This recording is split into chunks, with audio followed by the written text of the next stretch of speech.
हमने अभी तक तो देखा मकरन सर कि रेरा कैसे एस्टेब्लिश हुआ, रेरा का मतलब बेसिकली वो कैसे गवर्न करेगा, क्या चीज़ें हैं।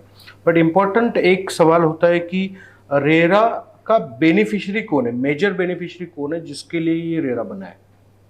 राइट अगर आप देखेंगे the act preamble itself says that this act is actually made for the consumer, that is lot. So ये पूरा एक्ट जो है वो 100% कस्टमर सेंट्रिसिटी ध्यान में रखे हुए किया है। बट अगर हम देखेंगे तो ज़्यादा से ज़्यादा जो भी बायर्स है, कंज्यूमर्स है, उनको रेरा के बारे में पता ही नहीं है। They don't know about this RERA, what is RERA, वो कैसे इनको प्रोटेक्ट करता है, क्या करता है। और ये चीज़ डेवलपर्स को बहुत अच्छे से पता है कि रेरा कंज्यूमर के लिए है, बट ये है डेवलपर्स को इसकी सारी चीज़ें पता है। बट हमें कंज्यूमर को भी एजुकेट करना पड़ेगा, इसमें कंज्यूमर्स के लिए भी सारी चीज़ें बतानी पड़ेगी कि रेरा कैसा है, क्या है। तो उसी में अगर मैं मान के चलता हूँ कि जैसे आपने बोला कि प्रियम्बल बोलता है कि it is made for the consumers, RERA is made for the consumers, तो इसमें बहुत सारे सेक्शन होंगे, बहुत सारे आर्टिकल्स होंगे। कैसा कैसा इसको डिजाइन किया गया। सी अगर आप देखेंगे सेक्शन बाय सेक्शन, अगर आप देखेंगे हाँ। तो पहला चीज है कि अगर प्रमोटर ने जो टाइम कमिटमेंट दिया है पोजीशन के लिए वो अगर वो फुलफिल नहीं करता है तो he has to go back to allottee again.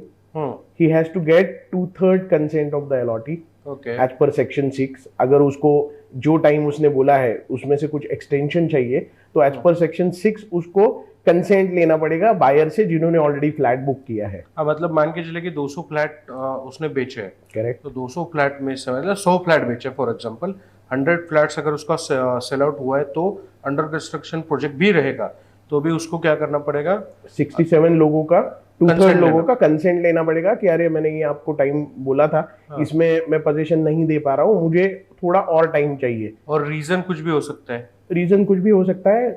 The allottee has to accept that and give him a consent. अगर अलॉटी ने कंसेंट दिया ही नहीं तो डेवलपर क्या करेगा।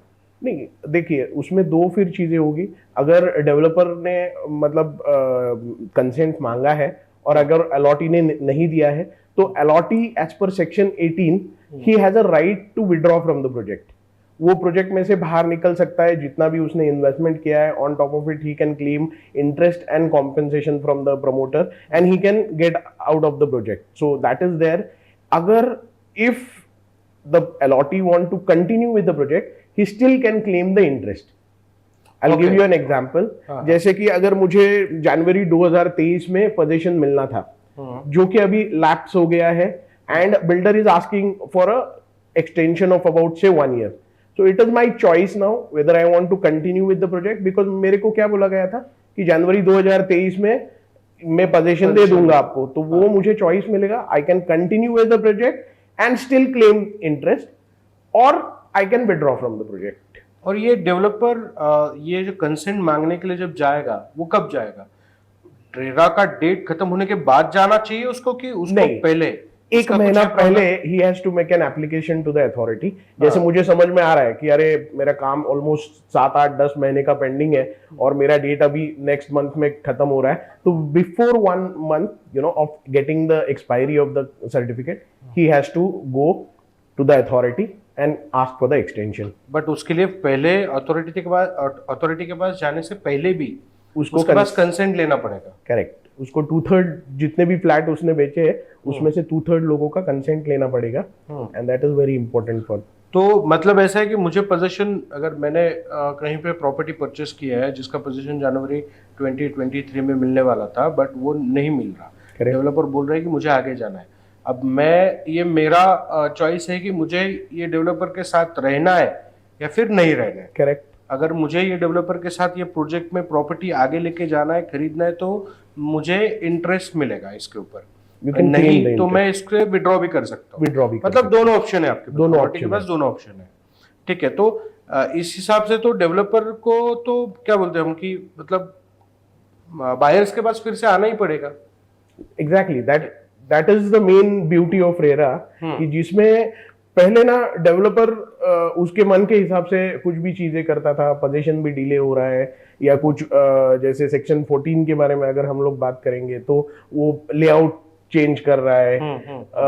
मतलब पहले उसने अनाउंस किया था कि मैं 6 बिल्डिंग करूंगा, लेकिन अभी उसमें से 8 बिल्डिंग कुछ और प्रॉपर्टी ले लिया और एक्वायर कर लिया और बढ़ा दिया प्रोजेक्ट। फिर कमर्शियल था, वो अभी रेसिडेंशियल कर रहा है। सो ये सब चीजें जो है वो पहले ही वाज अंडर नो ऑब्लिगेशन, उसको किसी के पास जाना नहीं पड़ता था। बट अभी it is very important for him to get the 2/3 consent, minimum 2/3 consent of the allottee whom he has sold the apartment.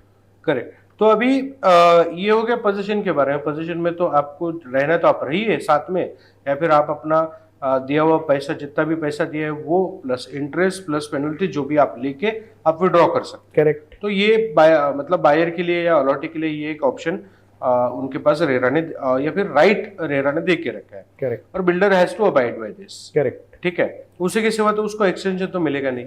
Correct. ऐसे भी कुछ केसेस होते हैं क्या कि जहां पे डेवलपर ने एक्सटेंशन के लिए अप्लाई किया है, लोगों ने कंसेंट दिया है, ठीक है, फिर भी RERA is not agree, authorities are saying कि भाई तूने 2 बार 3 बार एक्सटेंशन ले लिया, अब हम नहीं देंगे तुम्हें। करेक्ट। अथॉरिटी ने कुछ ऐसा बोला कि भाई हमें गारंटी नहीं कि तू इनको पोजीशन दे पाएगा। बिल्कुल बिल्कुल, काफी ऐसे प्रमोटर अथॉरिटी ने उनका there is a provision under section 7 जिसके अंदर इन्होंने उनका जो सर्टिफिकेट है वही रिवोक कर दिया है। रेरा सर्टिफिकेट रजिस्ट्रेशन ही रिवोक कर दिया है। And the authority is of the opinion कि ये मतलब प्रमोटर आगे नहीं लेके जा सकता, unnecessarily is wasting our time and he cheating the allottees. Okay. So they have power to withdraw the certificate which they have granted under section 5. So under section 7 में they have the powers to withdraw from the revoke the certification of the promoter. अभी मान के चलो कि ऐसा कुछ हुआ किस्सा, मतलब किसी के बारे में किसी के साथ ऐसा ना हो, क्योंकि एक एक प्रोजेक्ट में 200 300 फैमिलीज घर रहते हैं और घर खरीदना, अपार्टमेंट खरीदना, ये बहुत इमोशनली कनेक्टेड होता है in Indian society. It is not always an investment कि भाई तुम्हें रिटर्न मिलेगा। तो बहुत बार ऐसा होता है कि लोगों को पैसा नहीं चाहिए होता है, उनको टाइमली पोजीशन ही चाहिए होता है। अगर ऐसे किस्सों में, अगर ऐसे कुछ सिनारियों में डेवलपर का लाइसेंस रिवोक कर दिया, सर्टिफिकेट रद्द कर दिया रेरा ने, ठीक है, तो ये अलॉटी जाएंगे कहाँ पे? Obviously they have option, they can come together, form association of allotee, और उसके चलते हुए they can request the authority कि आप ये प्रोजेक्ट हमको कंप्लीट करने को दो, हम लोग ये पूरा कंप्लीट करेंगे, जितने भी जिनके पैसे बाकी है वो हम लोग कलेक्ट करेंगे and we will work as a promoter by ourselves. That is option number 1। और the authority also has a power कि वो in consultation with the state government, वो किसी भी स्टेट गवर्नमेंट की एजेंसी जैसे है, पीडब्ल्यूडी है या कोई और एजेंसी है, वो उनको आके इनवाइट करके उनको ये पूरा ये दे सकते हैं and they can ask them to complete the project. Okay, मतलब ये थर्ड पार्टी को भी दिया जा सकता है या गवर्नमेंट को दिया जाए? Government, not it is not third party, not third party. But हमने देखा है कुछ एग्जांपल्स के ऐसे जो बैंकक्रप्ट हो गए डेवलपर्स, या फिर उनकी अभी डेवलपर्स की औकात ही नहीं बची कि मैं प्रोजेक्ट बना लूं।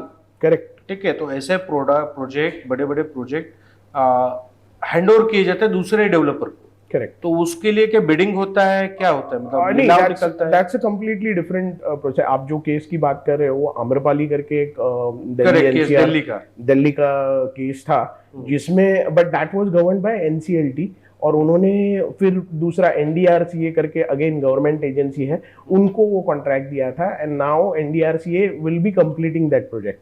ओके, सो अभी तक ऐसा नहीं है कि हम लोग थर्ड पार्टी को दे सकते, बट गवर्नमेंट एजेंसी और गवर्नमेंट जो भी अथोराइज ये रहेगा वो they can come forward and step into the shoes of promoter and complete the project. अभी इसमें 2 चीजें आपने बोली कि पहला जो आपने बात बताया था कि अलॉटीज एक होके, मतलब एक साथ आके जिनको फ्लैट बेचा है वो लोग आके खुद इसको आगे लेके जाए प्रोजेक्ट को। बट मैं आपको एक बताता हूँ कि सोसाइटी फॉर्म होने के लिए 1-1 साल लगता है इनको। ठीक है, पोजीशन के बाद 1-1 साल तक इनके व्हाट्सएप ग्रुप नहीं बनते, ये फैक्ट है। मतलब बायर्स भी ऐसे होते हैं ना कि they don't know about their right. Correct. और वो इकट्ठा आना भी नहीं चाहती है, क्योंकि ये मेरे बाजू में, ये मेरे, मतलब छोटी छोटी चीजों के ऊपर ये लोग साथ में नहीं आते, तो ये लोग कैसे इकट्ठा आएंगे? वो भी पोजीशन नहीं मिला है, इनका व्हाट्सएप ग्रुप नहीं फॉर्म हुआ है, तो इनको पता कैसे चलेगा कि भाई इतनी सारी चीजें बैकग्राउंड में चल रही है? How they will know it? इसके लिए हमको समझना होगा कि as per section 11 it is duty of promoter to start formation of society और एसोसिएशन ऑफ अपार्टमेंट, और जो भी उसको करना है वो ही has to start as soon as he achieve 51% sale in that particular project. For example, अगर आपके प्रोजेक्ट में 100 फ्लैट है, तो उसमें से जैसे ही 51 फ्लैट का आपका रजिस्ट्रेशन हो गया, the promoter has to start with the formation of society process. मतलब ऐसा है कि सोसाइटी पोजीशन के बाद नहीं बनता है? नहीं, सोसाइटी पहले बनेगा, भले वो अंडर कंस्ट्रक्शन प्रोजेक्ट हो। 51% 51 इन्वेंटरी सोल्ड आउट होगी, उसका सोसाइटी फॉर्मेशन करना ही है। मतलब सोसाइटी के मेंबर भी डिसाइड किए जाएंगे, मतलब वो क्या बोलते हैं, ट्रेजरर वगैरह भी डिसाइड किए जाएंगे, चेयरमैन, सेक्रेटरी, सब कुछ। तो ये तो हेल्पफुल हो जाएगा ना हर एक के लिए, क्योंकि जब ऐसा कुछ बड़ा मेजर प्रॉब्लम है, मेजर इशू डेवलपर के साथ आएगा और इनकी सोसाइटी पहले से बनी है, ठीक है, तो it is a good thing actually, बहुत अच्छी चीज है। बहुत बार डेवलपर क्या करते हैं, बोलते हैं कि मैं semi Olympic size swimming pool दूंगा, मेरे प्रोजेक्ट में ओलंपिक साइज का स्विमिंग पूल है, 400 लोगों का क्या बोलते हैं बैंक्वेट हॉल है, ठीक है, आप समझ रहे हैं। फिर बोलता है कि 6 लिफ्ट दूंगा, 3 मीटर पर सेकंड की स्पीड का लिफ्ट दूंगा। मतलब ये उसके ब्रोचर में लिखा होता है बहुत बार। Correct. या फिर हम लोग एडवर्टाइजमेंट्स देखते हैं, ठीक है, तो बहुत बार क्या होता है कि लोगों को वो लुभाती है चीजें, as these things are like marketing tools, marketing tactics होते हैं। तो डेवलपर ये सारी चीजें तो यूज करते ही है। जीएस जो सारी चीजें बोली गई हो उनको, या फिर वर्बली कमिटमेंट हो, या फिर रिटर्न कमिटमेंट हो, या फिर कोई मिडल मैन है, से एजेंट है, एजेंट ने कुछ कमिटमेंट दिया हो, और ये चीजें अगर ऐसी कुछ चीजें अगर कंप्लीशन के टाइम पे जब पोजीशन मिल रहा है, तो अगर इनकम्प्लीट मिलती है या फिर अलग मिलती है, या फिर उसने कुछ किया ही नहीं है वहां पे जो बोला था, तो रेरा कैसे प्रोटेक्ट करेगा इसको? इसके लिए हमको सेक्शन 12 देखना पड़ेगा, जिसमें क्लियरली लिखा गया है कि जो भी एडवर्टाइजमेंट, मार्केटिंग या जो भी कैंपेन, इवन सैंपल फ्लैट जो प्रमोटर दिखा रहा है, it has to be in line with what he is offering on site actually. Okay, अगर ये नहीं है तो again the allottee as an option to withdraw from the project. जैसे आपको समझ में आ गया कि मुझे ये चीजें जो ब्रोशर में दिखाई गई थी वो अभी नहीं दिख रही है मुझे ऑन साइट, एक्चुअल साइट पे जाके मुझे वो नहीं दिख रही है, या होने का संभाव्यता भी नहीं है। Correct. So obviously he has option, again he can withdraw from the project. जितने भी पैसे उन्होंने लगाए हैं उसके ऊपर इंटरेस्ट जितना भी होगा वो करके he can withdraw from the project. So ये चीजें हैं। एंड देन अगर इफ रेरा फाइंड कि ये बहुत ज्यादा डिफरेंसिंग ये है, तो they can levy the penalty also on the promoter कि अरे ये आप चीजें एक बोलते हो और दूसरी चीजें देते हो, या देते ही नहीं हो वो चीजें। ये सब देख के उनका ट्रैक रिकॉर्ड भी अभी ट्रैक करना मतलब चालू हो गया है। And RERA is spreading its wing and they are actually controlling the entire real estate sector as such. Correct. तो ऐसे कुछ मिसलीड करता है कोई, ठीक है, तो हमने पहले बात किया था कि मतलब सब हर कोई जानता है कि घर लेना या फिर घर का गार्डन होना, वो सोसाइटी में एक स्विमिंग पूल होना, ऐसी छोटी छोटी चीज़ें लगती है, बट वो बहुत इमोशनली कनेक्टेड होती है। करेक्ट। मतलब मैं अगर किसी प्रोजेक्ट पे जाता हूँ, प्रोजेक्ट घर देखने के लिए अगर मुझे लेना है, तो मैं बहुत सारी चीज़ें इमेजिन भी करता हूँ कि होपफुली मैं यहाँ पे ये बालकनी में बैठ के इवनिंग के टाइम पे मैं कॉफ़ी पी सकता हूँ। Correct, right, it is my thing ना, मुझे वो लाइफस्टाइल जीनी, मुझे वैसा रहना है। तो बहुत सारी चीज़ें इमोशनली कनेक्टेड होती है। अगर वो नहीं मिली तो डेवलपर को पेनलाइज नहीं किया जाता क्या इसमें, रेरा में? बिल्कुल किया जा सकता है। तो वो पेनल्टी कितना हेवी रहता है? Depends. It can be vary from up to 5% of the cost of the project to 10% of the cost of the project. Cost of the project you want to say? Yes, cost of the project. Okay, मतलब 100 flat का apartment है, हाँ, तो average ticket size अपन अगर 60 लाख का भी पकड़ते हैं तो कितना हो गया ये? 60 करोड़ होता है। हाँ। तो 60 में से मतलब 10% 6 करोड़ उसका पेनल्टी हो सकता है उसको, अप टू 6 करोड़। मतलब that is, इतना बड़ा पेनल्टी भी हो सकता है? इतना बड़ा पेनल्टी भी हो सकता है, उतनी प्रावधान है। हर एक सेक्शन ऑब्वियसली अलग अलग डिफॉल्ट और अलग अलग पेनल्टी का लेवी करता है, but there is a penalty and on top of it 3 साल का उसको इम्प्रिजनमेंट भी हो सकता है, अच्छा जेल भी हो सकता है, जेल भी हो सकता है। मतलब इट इज नॉट कि पैसा भरो और जेल से बचो, ऐसा नहीं है, नहीं नहीं, मतलब पैसा भी भरना है, पैसा भी भरना है, 5 to 10% भरना भी है, और बिल्डर को जेल भी जाना है जेल भी जा सकता बेसिकली है, बिल्कुल 3 साल के लिए। 3 साल के लिए। And also I would like to add one thing कि अभी 1 अगस्त से रेरा ने हर एक प्रोजेक्ट को QR कोड देना मैंडेटरी कर दिया है। Okay, so what ever information you want about the project, आपको अगर फ्लैट लेना है आप सिर्फ वो QR कोड स्कैन करो, you will be landed on a project page, और उधर जाके आपको पूरा इंफॉर्मेशन वो प्रोजेक्ट के बारे में मिल जाएगा। बट ये रेरा की साइट पे होगा, मतलब रेरा के साइट पे होगा, वो QR कोड स्कैन करेंगे हम लोग, रेरा के साइट पे जाएंगे, बिल्कुल। ये QR कोड रहेगा कहाँ पे? हर एक एडवर्टाइजमेंट मटेरियल, ब्रोशर, वेबसाइट, जिधर भी मार्केटिंग किया जा रहा है, it is mandatory for promoter to have the QR code there. मैंने इंस्टाग्राम पे रील बनाया, बिल्कुल मैंडेटरी है। फेसबुक पे एड कैंपेन किया, मैंडेटरी है। आपने ट्विटर पे डाला तो भी मैंडेटरी है। Any social media, wherever you are advertising your project, this QR code has to be there. मतलब जो भी लिखना है आप ऊपर लिखो और नीचे QR कोड लिखो। यस। और how this will help the allottee immediately वो स्कैन करके उसको वो प्रोजेक्ट के बारे में बिल्कुल पूरा इंफॉर्मेशन, मतलब रेरा की साइट पे लेके जाएगा, वो रेरा साइट पे लेके जाएगा पूरा जितना भी प्रोजेक्ट के बारे में इंफॉर्मेशन है, कितना वो प्रोजेक्ट का साइज क्या है, कैसे उसमें फ्लैट है, फ्लैट के कारपेट एरिया कौन से है, कितना सैंक्शन मिला है, कितना सैंक्शन बाकी है, एमिनिटीज क्या क्या होंगे, ड्राफ्ट कौन कौन से होंगे, मतलब अलॉटमेंट के, एग्रीमेंट फॉर सेल के सभी draft, everything you just need to know about the project. तो सारी चीजें वहीं पे है, बिल्कुल कॉम्प्रिहेंसिवली ये किया है। In fact it is, since it is a RERA website, आपको वो मतलब मिसलीडिंग होने का चांस ही नहीं है। करेक्ट। जैसे डेवलपर को वो मैंडेटरी किया है, it is mandatory for developer from 1 August. तो 1 अगस्त से we are in September now. तो मैं भी बताना चाहूंगा अपने व्यूवर्स को कि ऐसी कोई एडवर्टाइजमेंट अगर आप देखते हो, बैनर देखते हो, होर्डिंग देखते हो, फेसबुक पे ऐड देखते हो, इंस्टाग्राम पे रील हो गया, यूट्यूब का वीडियो हो गया, फिर कुछ भी हो गया, और उसमें अगर वो प्रोजेक्ट का QR कोड नहीं है, ठीक है, तो वो प्रोजेक्ट को विजिट करने ही मत जाइए। क्या बोलते हैं? क्योंकि जो क्लियर है, जो डेवलपर क्लियर है, उसको QR डालने में क्या प्रॉब्लम है? करेक्ट, हाँ, कोई प्रॉब्लम ही नहीं है ना। वेरी तो ये मिसलीडिंग होगा ही नहीं, तो उसमें तो पता ही चल जाएगा कि स्विमिंग पूल का साइज कितना है, सच में दे रहे कि नहीं दे रहा है, बिल्कुल, कि वो सिर्फ ब्रोशर में छाप रहा है या फिर एडवर्टाइजमेंट में दिखा रहा है।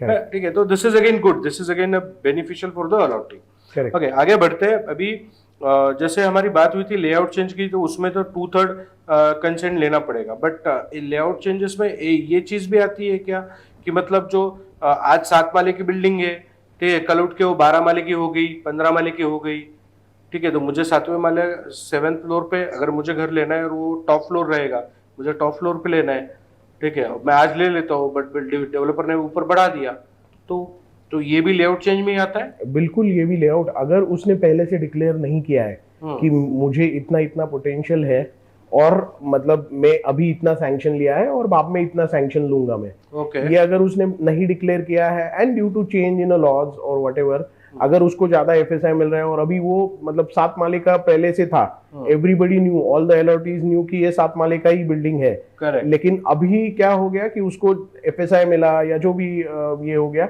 वो अभी 9 माले का बनने का पोटेंशियल है। तो ये 7 माले में से जितने लोगों ने फ्लैट लिए हैं, उनको सबका मतलब उसको उसमें से 2/3 कंसेंट लेके आना पड़ेगा कि भाई मेरा पहले 7 माले का था, अब ये 9 माले का होने वाला है, तो प्लीज आप मुझे कंसेंट दे दो। अगर वो उसको 2/3 कंसेंट मिलता है, then only he can go, he will have to apply to the authority, और उसके बाद में फिर उसको ये मिलेगा। अच्छा, मतलब अप्लाई भी करना पड़ेगा? बिल्कुल अप्लाई करना पड़ेगा। और कोई डेवलपर होते हैं कि उनके पास सैंक्शन होता है पूरा, मतलब 12 माले का, 13 माले का, बट उन्होंने अगर ऐसा किया कि मैं 7वें माले तक, 8वें माले तक, या फिर मत की चलो 12 माले का बिल्डिंग का सैंक्शन मिला है, ऊपर का 2 उसको पेंट हाउस या डुप्लेक्स बनाने का है, बट ये वेलोसिटी डिसाइड करेगी। अभी तक तो उसने उसका प्लान ही नहीं खोला, नीचे से 1st, 2nd, 3rd, 4th वो बेचता जा रहा है, ठीक है, तो 8वें 9वें माले पे तक बेच दिया और उसको वेलोसिटी अच्छी लगी, ऊपर का 2 फ्लोर उसको पेंट हाउस बनाना है, बट वो पेंट हाउस का सैंक्शन नहीं है, उसको चेंज करना है, उसको वेरी सिंपल चेंज करना है, तो भी उसको 2/3 कंसेंट लेना पड़ेगा। जो भी चेंजेस आपके मेजर चेंजेस जैसी इसमें से है ना, माइनर चेंजेस एक्सक्लूड करने आपको, कि जो ऑन साइट हमको कुछ कभी कभी लेना पड़ता है डिसीजन, और इमीडिएटली जैसे मेरे एक प्रोजेक्ट में हम लोगों को समझ में आ गया कि रोड लेवल से हमारा बिल्डिंग जो है वो थोड़ा सा ऊपर है जितना हम लोगों ने एस्टिमेट किया था, तो वो इसमें हमारे 8 स्टेप बैठ रहे थे जो सैंक्शन में हमने लिए थे, बट एट ऑन साइट हमको समझ में आया कि मुझे 9 स्टेप लेने हैं, तो एक स्टेप बढ़ा दिया। एक स्टेप बढ़ा दिया, but these are called as a very minor changes या any changes which have been suggested by the authority themselves, जो सैंक्शनिंग अथॉरिटी है उन्होंने अगर कुछ मुझे बोला कि ये नहीं, ये इतना ये करो वो करो, तो फिर मुझे I can just keep them inform, but I need not go for a consent. But अगर मुझे कुछ भी मेजर चेंजेस करने, तो मुझे उनका कंसेंट लेना पड़ेगा। बट ये कंसेंट जो है, ये 2/3 कंसेंट लेने के बाद भी उसको रेरा के पास वापस जाना ही है। बिल्कुल, उसके लिए अलग से सैंक्शन लेना पड़ेगा। बिल्कुल। वो सैंक्शन की वजह से पोजीशन डिले हो सकता है। Again the position will be governed by your agreement. उसमें जो एग्रीमेंट डेट हम लोगों ने डाला है, एग्रीमेंट में जो डेट डाला है वही आपके ऊपर बाइंडिंग रहेगा। सो आप वो नहीं बोल सकते कि मैंने एक्सटेंशन लिया या मैंने लेआउट चेंज किया, इसके लिए मुझे मतलब इसके लिए मेरा प्रोजेक्ट डिले हो रहा है। You can get that excuse if the consent has been given. Still if the allottee ask for it, he will have to pay the interest, the promoter will have to pay the interest for a delayed period. हाँ, मतलब ऐसा है ना, मुझे ऊपर का 2 माले का क्या बोलते हैं अलग कुछ लेआउट बनाना है, मैं मेरे फायदे के लिए बना रहा हूँ। सिंपल है ना। Correct. मैं उसमें जिन्होंने फ्लैट परचेस किया उनके लिए तो कुछ है ही नहीं ना। Correct, correct. हाँ, उनके लिए कुछ बेनिफिशियल है क्या? कुछ भी बेनिफिशियल नहीं है। Correct, correct. मैं मेरा फायदा देख रहा हूँ, सिंपल। करेक्ट। एक ये चीज होगी। दूसरी चीज क्या है कि इसके बाद भी अगर वो मेरे फायदे के लिए अगर मैं पोजीशन डिले करता हूँ, ठीक है, तो ये भी गलत है। तो इसका मतलब ये है कि रेरा सैंक्शन वैसे भी नहीं देगा अगर रेरा को लग रहा है कि इस पर्टिकुलर चीज की वजह से, सैंक्शन की वजह से अगर ये प्रोजेक्ट डिले हो सकता है। तो ऐसा भी कुछ होता है कि रेरा उसको सैंक्शन ही ना दे? नहीं, रेरा सैंक्शन नहीं दो, ऐसा अभी तक केसेस नहीं हुए हैं, because the sanction will have to necessarily come from the planning authority जिधर से आपने ये किया है। रेरा सर्टिफिकेट रोक सकता है, बट अभी तक ऐसे इंस्टेंसेस नहीं हुए हैं जिसमें आपके पास बाकायदा 2/3 कंसेंट है। आप you are ensuring that your project is not being delayed, and only because if you want to make some changes, generally RERA will give you the extension or whatever change certificate which you are asking for. Correct. तो these are the layout changes के बारे में अगर कुछ dispute होता है तो वो जा सकते हैं। एक और चीज होती है कि जैसे फाइनेंस मैनेज नहीं हो पाया, मतलब मैंने पैसा तो इकट्ठा कर लिए, मतलब मैंने फ्लैट बेचे, पैसे आए, अब मेरा पैसा मैंने कहीं किसी और प्रोजेक्ट में लगा दिया, फिर अगले प्रोजेक्ट की लैंड परचेस करने के लिए लगा दिया। करेक्ट। और इसकी वजह से प्रोजेक्ट डिले हो गया, फिर बंद हो गया। तो इसको एड्रेस करने के लिए, इसको प्रोटेक्ट करने के लिए रेरा में क्या क्या प्रावधान किया है? इसके लिए पहला तो हमको देखना पड़ेगा कि सेक्शन 13 में it is mandatory for every promoter, he cannot demand more than 10% of the consideration value unless the agreement for agreement for sale is registered. हाँ, मतलब बुकिंग सिर्फ 10% पे ही होगा। Up to 10% you can demand booking जब तक आपका agreement नहीं हुआ है। जैसे ही आपने 10% के ऊपर 1 रुपए भी अगर मांगना है आपको, तो आपको एग्रीमेंट फॉर सेल रजिस्टर करना पड़ेगा पहले, और प्रॉपर्टी अंडर कंस्ट्रक्शन हो या फिर रेडी पोजीशन हो। बिल्कुल। रेडी पोजीशन में क्या होगा आपका कि इमीडिएटली अगर आपका पूरा कंप्लीट हो गया है काम, तो आप 10% लेंगे, एग्रीमेंट रजिस्टर करेंगे, और बाकी का 90% आप इमीडिएटली डिमांड कर सकते हैं। That is okay. Correct. But under construction है तो आप 10% एट द मैक्स ले सकते हैं, एग्रीमेंट फॉर सेल रजिस्टर करेंगे, and you will have to demand as per CLPS। हाँ, बट जो भी डिमांड है वो तो बाद में आएगा, मतलब बेसिकली रजिस्ट्रेशन करो बाद में लो, बट रजिस्ट्रेशन करने तक सिर्फ 10% ही लेना है। यस, अब 10% स्टैम्प ड्यूटी और टैक्सेस जो भी है वही लेना है, उसके बाद ही आप डिमांड कर सकते हो। करेक्ट। मतलब रजिस्टर मतलब 50% भी काम हुआ है, आपने 10% भी ले लिया, 40% बचे, तो वो 40% जो है वो आफ्टर रजिस्ट्रेशन ही आपको लेना है। इसमें एक चीज बहुत इंपॉर्टेंट है जो मैं आपको ये करता हूँ, बिकॉज अभी 10% आपके पास आ गया, एग्रीमेंट रजिस्टर्ड हो गया, सो फर्स्टली आपको जो है वो जितना भी पैसा होगा वो एस्क्रो के थ्रू ही जाएगा आपका। इनफैक्ट ये 10% भी है वो भी आपको एस्क्रो के थ्रू ही आना पड़ेगा। एंड उसकी वजह से now there are 2 things which will happen. Firstly as a promoter आप बिल्कुल क्लियर हो जाओगे कि मुझे कब कब कैसे कैसे पैसे मिलने वाले हैं और मैं मेरा कैश फ्लो वो डिजाइन कर सकता हूँ because now I have a agreement for sale registered. That is one aspect of it. Secondly the buyer also can be insured कि जब तक नया मतलब जो भी स्लैब आपने बोला है CLPS के हिसाब से जब तक वो अचीव नहीं होता है तो आई डोंट हैव टू पे फॉर इट.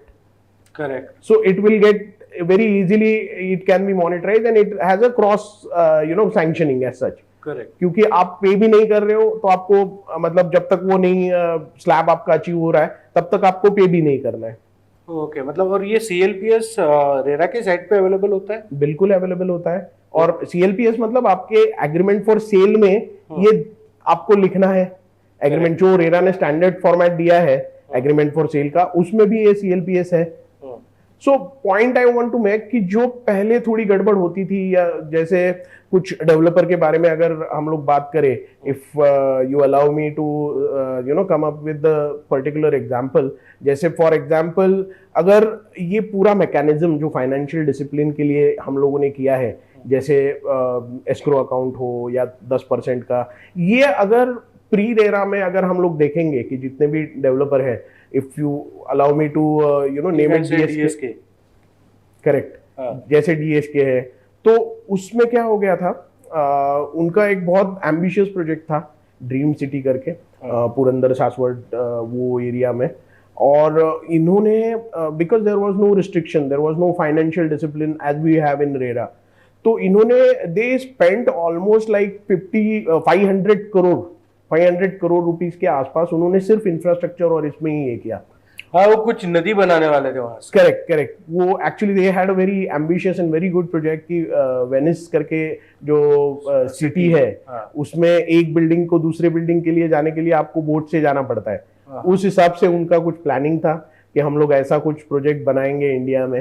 हाउएवर इसमें फाइनेंशियल डिसिप्लिन था नहीं, तो क्या हो गया कि because they want to do more, they want to plug in more money to infrastructure, they almost ended up spending 500 crore only in infrastructure, जिसमें आपका बिल्डिंग का काम शुरू ही नहीं हुआ. ओके.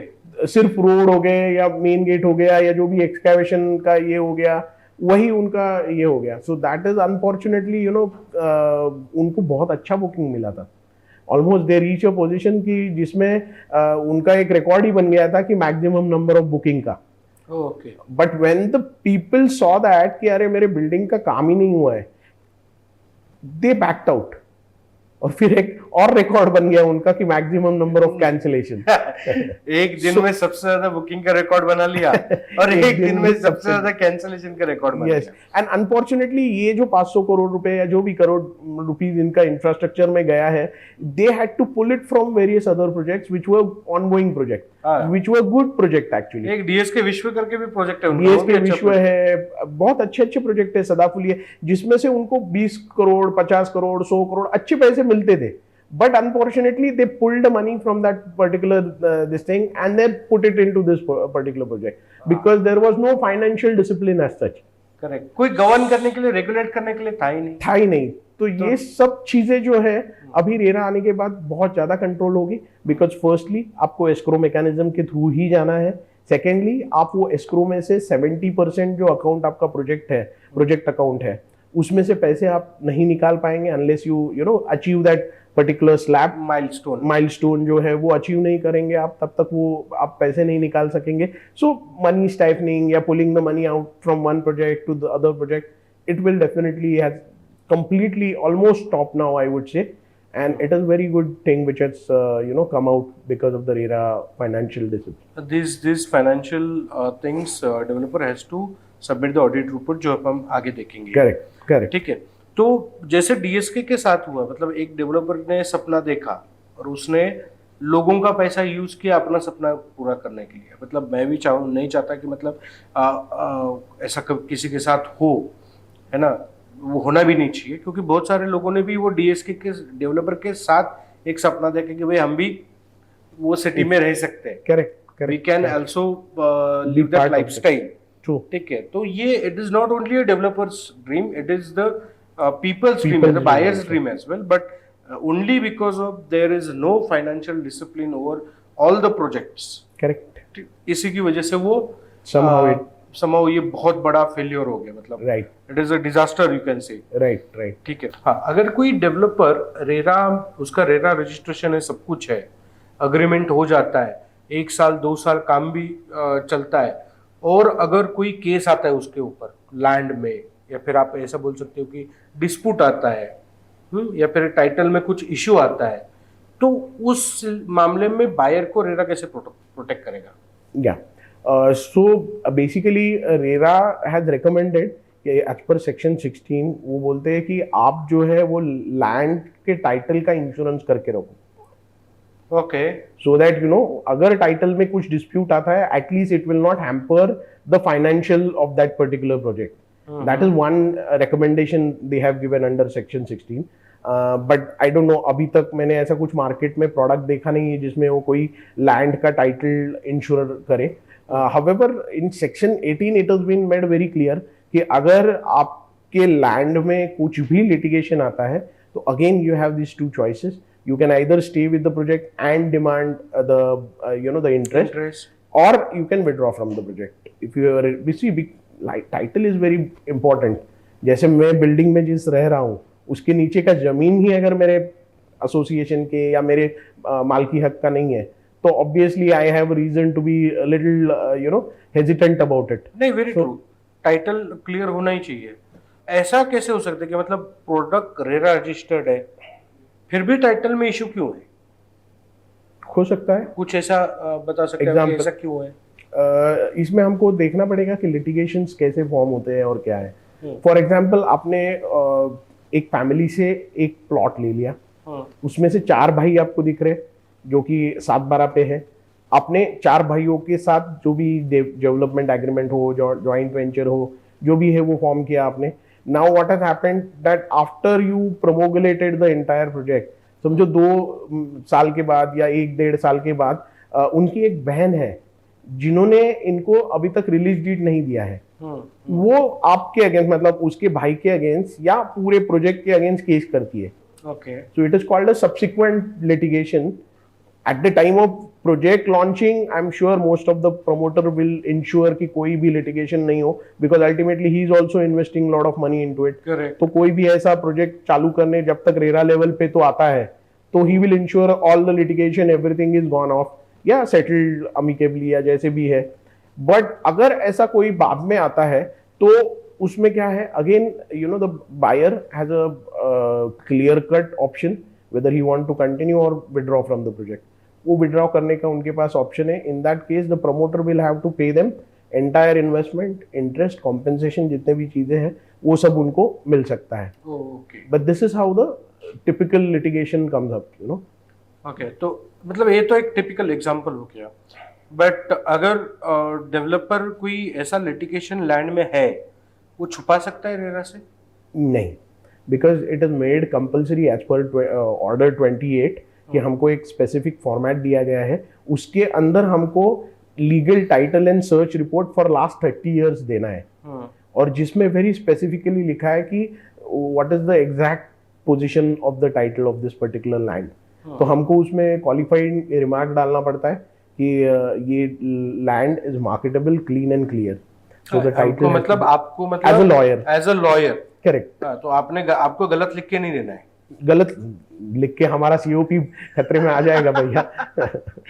ओके, मुझे उसके ऊपर केस ही ठोकना है, बाकी कुछ लेना देना नहीं है। कि आप उधर डिपॉजिट करो पहले एपिलिएट ट्रिब्यूनल का जो अकाउंट है उसमें, फिर हम लोग आपका अपील सुनेंगे। मुझे ऐसा लगता है कि अभी भी डेवलपर ने मेरे ऊपर अन्याय किया है। अगर क्वेश्चन ऑफ फैक्ट है तो एज आई सेड तीनों इसमें तो किधर ना किधर आपका वो समाधान हो ही जाता है और सॉल्व हो ही जाता है।